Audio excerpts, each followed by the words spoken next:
let me mention a couple of things first. You have in front of you, you have the special edition of The Voice. You all have it, you all receive it.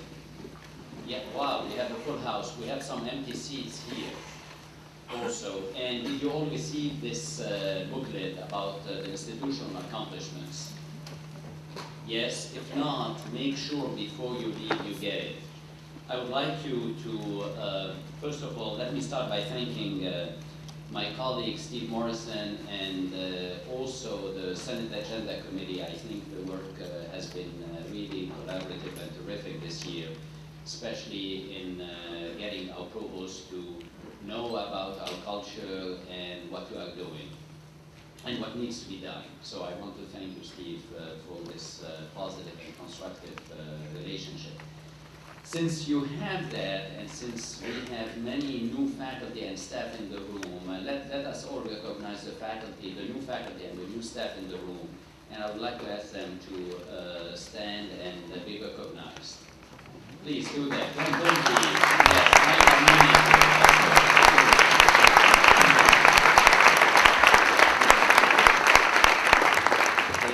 yes, this booklet is about our accomplishments, our collective accomplishments. Each one of us, I think, played a role in one way or another. I will not be able to cover that all, but before you leave, there will be a test. So we're going to ask you some questions before you leave, and if you meet this test, I think Steve will be happy to invite you to another free lunch. Let me focus a little bit on our students and what has been going on in terms of recruitment this year. And as you know, we have now, we were most selective last year. We continue to be most selective, the most selective institution in Boston. We received 36,000 applications for 2,800 seats. In Boston proper, intramuros, we are the most selective institution. The average SAT scores of our students, of our incoming class is 1268, and frankly, they are, our own students who are here have been our best ambassadors, because when our students, when the incoming students or the prospective students come, the first thing they do is talk to the other students and see how they feel about the place. So I want to thank the students here at Northeastern because they have been great ambassadors. And I want to thank Philly Mantella and her staff too, because they are doing a superlative job, and all the faculty who have been involved in the recruitment process. This is key for us. In terms of faculty, you see from this special edition of The Voice that we have the best year ever, quantitatively and qualitatively. We recruited 50 faculty for a net gain of 30 faculty.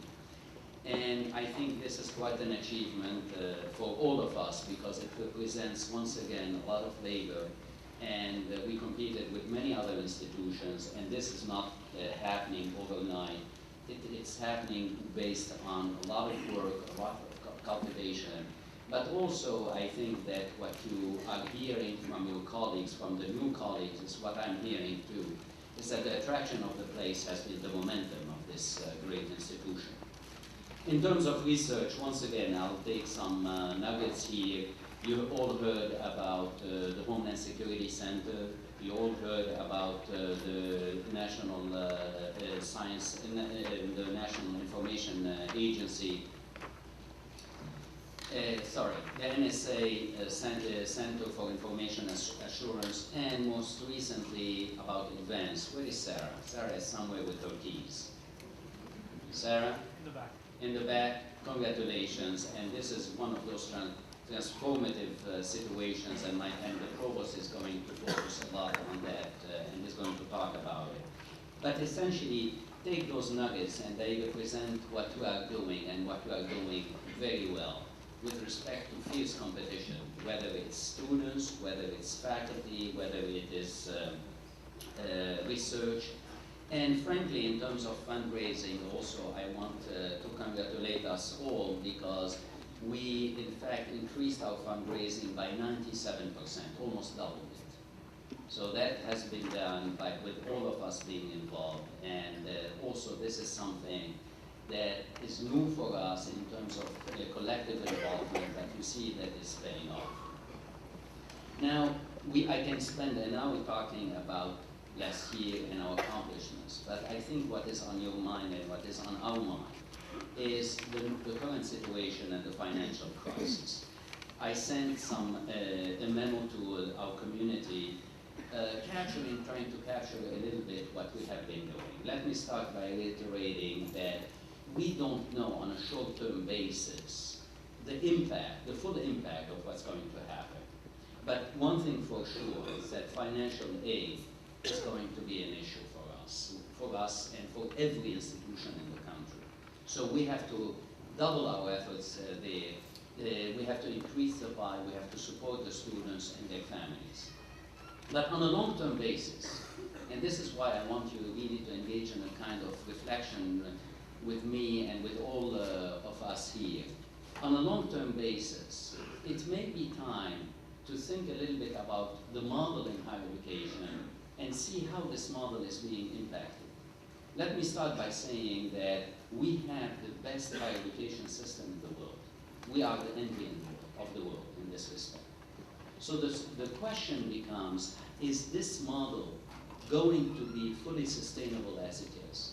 And what can we do now to position ourselves with respect to this situation? So let me take you, indulge me for a couple of minutes, and I want to take you through a historical perspective. We essentially imported this model from Oxford and Cambridge in higher education. I'm not talking about Northeastern here, I'm talking in general.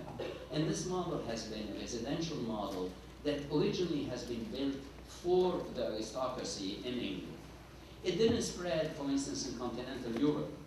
It was very successful, and it is very successful in the United States because we had a very strong middle class that was able to afford this model.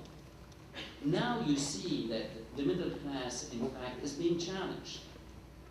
So the first question on our mind is the question of affordability. The second question is obviously whether the model itself has to be augmented with other aspects that will support it. I'll be more specific later. And here I'm talking about higher education in general, and frankly, in a time of crisis, there are opportunities. So what I would like to do is engage our community in a reflection that will start today, will not end today, on higher education, on what's happening to us, and what the opportunities are moving forward. Now, why is it the case that I feel that we are well positioned to do it? It's simply true that Northeastern, throughout its history, has been very receptive to change and to innovation, and in fact has led it. When you talk to colleagues about Northeastern, and you explain the model of education that we have, experiential education anchored with co-op, this is a model that is unusual in higher education. And we feel that this model gives us a competitive advantage. The fact that now that this experiential education is in 88 cities in the world is a plus for us. No one has it. We have a leadership role in this domain, and we want to maintain it. We also have been innovating at the time in terms of research, in terms of scholarship, at a time when academia despised in many ways, and I'm using a strong term on purpose, applied research and translational research. We focused on both. We focused on fundamental research, and we focused on applied research, and we focused on the interface between the two.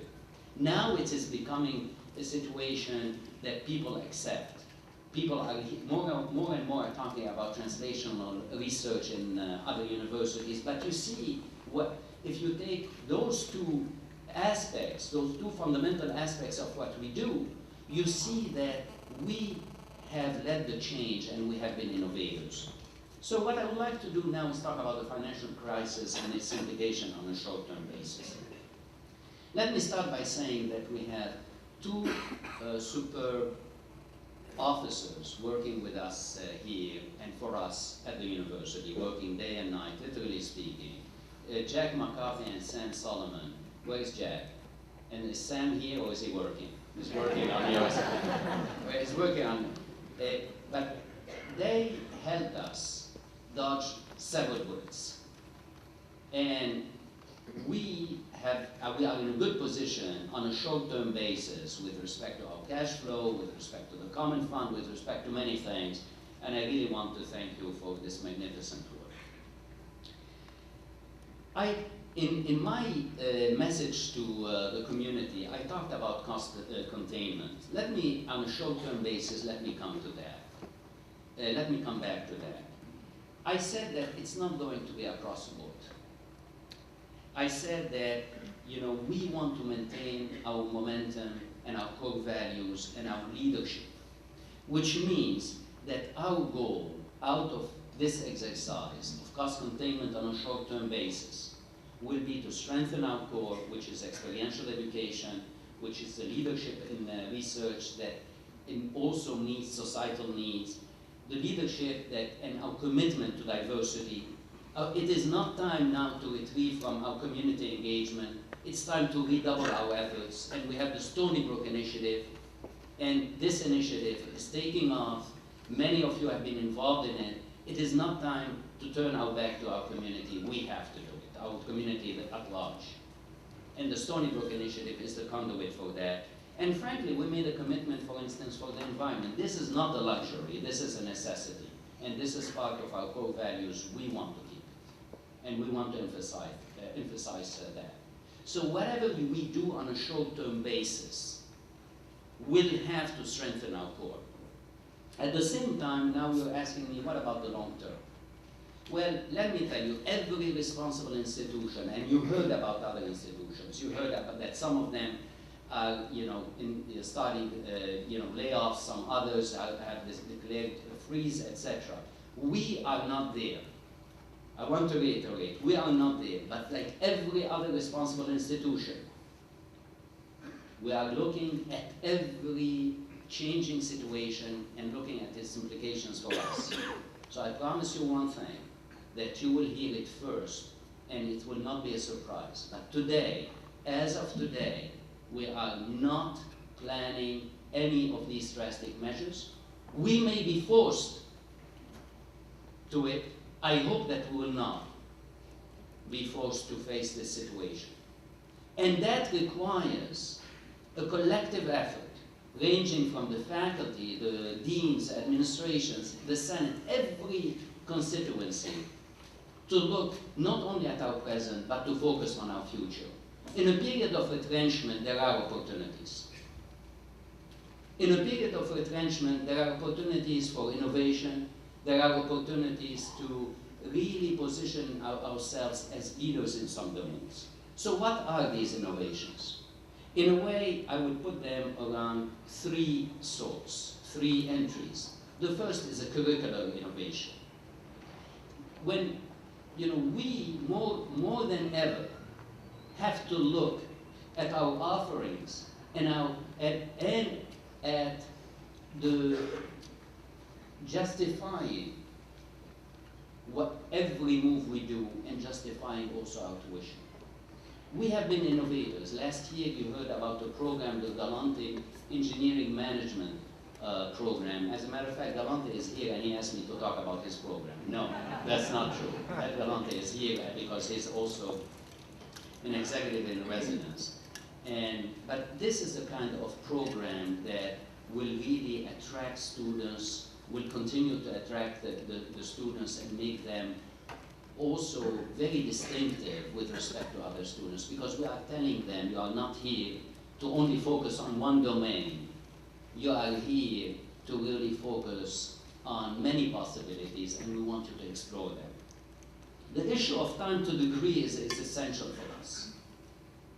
We have been reducing time to degree. We want our students to finish. Our retention is at an all-time high, and the Senate, some years ago, and the community talked about moving to a 4-year degree. My colleague, the provost, is going also to raise this opportunity with you.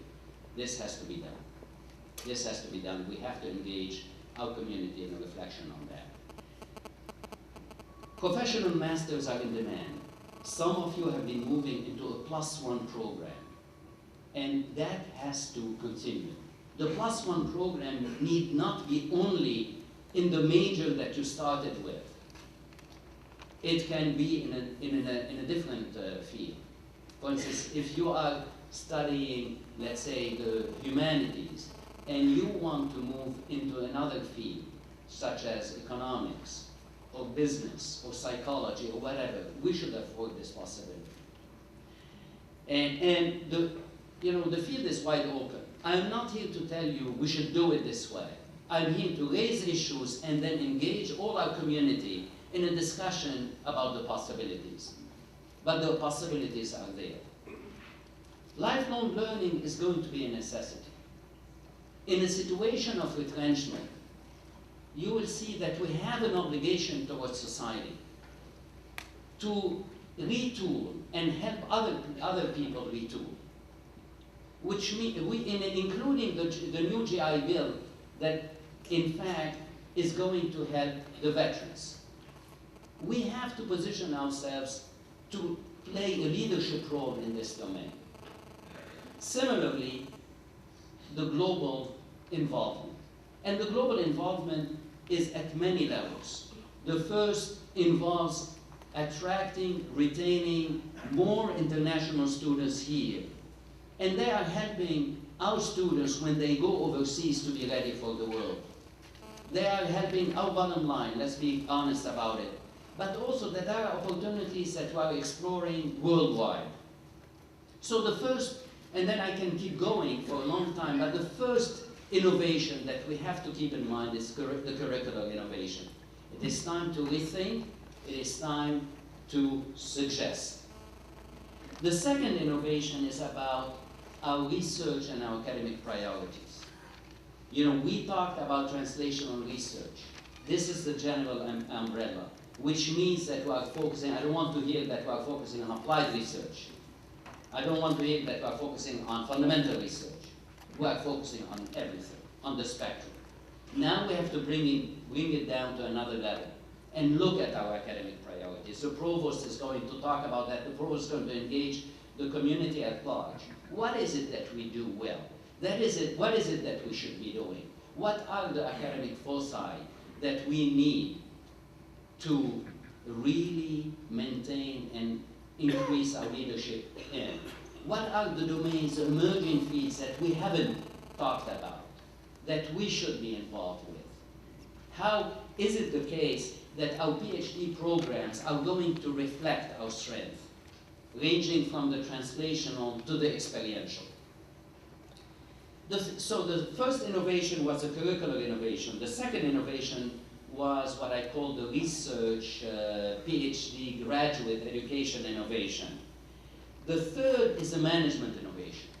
And then we are going to spend time here. The provost is going to talk about it. Steve Morrison mentioned something about it. But essentially, what are we doing? What do we want to do?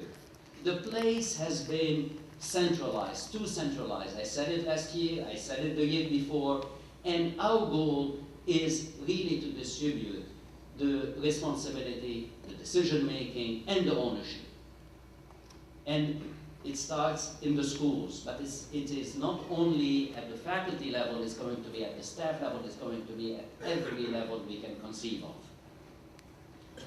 So curricular innovation, research and graduate education, we need innovation there. We cannot simply do what the others have been doing only. Management innovation, and in a time of retrenchment, we have to continue to focus on fundraising. And you're telling me, but how is it possible to do it? People are broke. Fundraising is about friend raising first. It's about being present. Is when you have a family in need, a community in need, in the same way that we cannot turn ourselves and turn our back to the community, we cannot turn our back to the parents and to the alumni. We are working on many programs with them, including, for instance, opening our career centers for the families, the Northeastern families, and also the alumni and the parents. We are talking about other networking possibilities. We have a great network of alumni and parents. We want to use it. So I don't want to hear that we are, my God, it's a period of retrenchment, therefore fundraising is going down the tube. No. Fundraising is a long-term proposition that involves support. You support, we support our communities. Parents, families, alumni, and whoever needs us. And you're going to see concrete measures here. So, we are, I believe, at a turning point in higher education. I believe that also you are going to see that some institutions will go under. I don't believe that they are positioning themselves well for the future. And we're seeing signs of that. It is time for us, and I have the utmost confidence, given our history and given our present, that we will be able to come out of this situation, whether it's on the short term, on the long term, strengthened, more nimble, and we will be able to affirm and reinforce our leadership. It's not going to be easy. It is not a political speech, but it is time for all of us to be together, work as a community, bring our best values to the fore. Thank you very much.